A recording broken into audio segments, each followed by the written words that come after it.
Hello student, আবারও চলে এসেছি আজকে একটা নতুন সফটওয়্যারের কাজ নিয়ে। আজকে তোমাদেরকে যেই সফটওয়্যারের উপর কাজ দেখাবো সেটা হচ্ছে কোরেল ড্র। কোরেল ড্রতে আজকে একটা টেক্সটের মধ্যে পিকচার কিভাবে দিতে হবে বা পিকচারের এফেক্ট কিভাবে দেব আমরা, সেই কাজটাই তোমাদেরকে আজকে দেখাবো। তাহলে চলো ভিডিওর শুরুতেই আমরা দেখে নিই যে কী ধরনের কাজ আমরা আজকে শিখতে চলেছি, তারপর স্টেপ বাই স্টেপ দেখাবো কিভাবে তোমাদেরকে ওই কাজটা করাবো।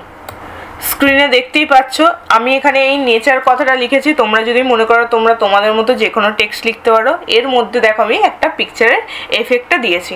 এটাই আজকে দেখাবো তোমাদেরকে কিভাবে করলাম। তার জন্য প্রথমেই যেটা আমায় করতে হবে, দেখো কোরেল ড্রটা আমি ওপেন করে নিলাম, এরপর টেক্সট টুলটাকে নিলাম, নেওয়ার পর আমি এখানে কি লিখবো, নেচার কথাটাকে লিখবো।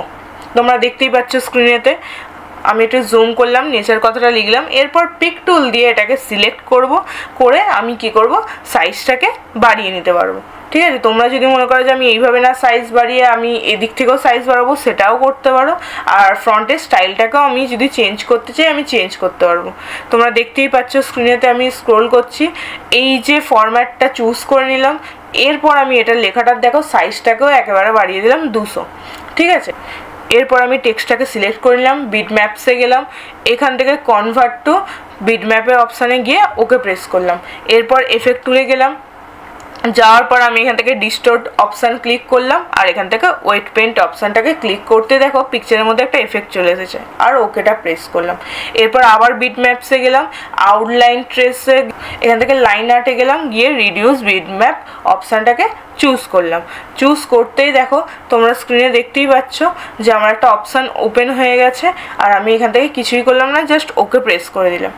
এরপর কি করব, এরপর দেখো আমার যে আগের যে পিকচারটা ছিল একটা ডুপ্লিকেট হয়ে গেছিলো, সেটাকে আমি কি করলাম, টেনে এনে সাইডে রাখলাম, আর আগের যে টেক্সটটা লিখেছিলাম সেটাকে আমি কি করলাম, স্ক্রিনের সাহায্যে ওটাকে ডিলিট করে দিলাম।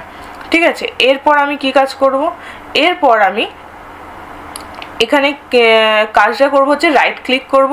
রাইট ক্লিক করার পর এখান থেকে ইম্পোর্ট অপশানটাকে চুজ করব।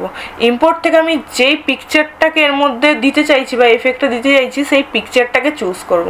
আমি এখানে আমার মতো পিকচার দিয়েছি বা আমার মতো টেক্সট লিখেছি।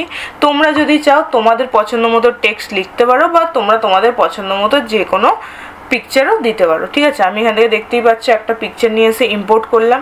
করার পর যেটা কাজটা করব, আমি এখানে একবার ক্লিক করলাম, ক্লিক করতে দেখো আমার পিকচারটা চলে এসেছে।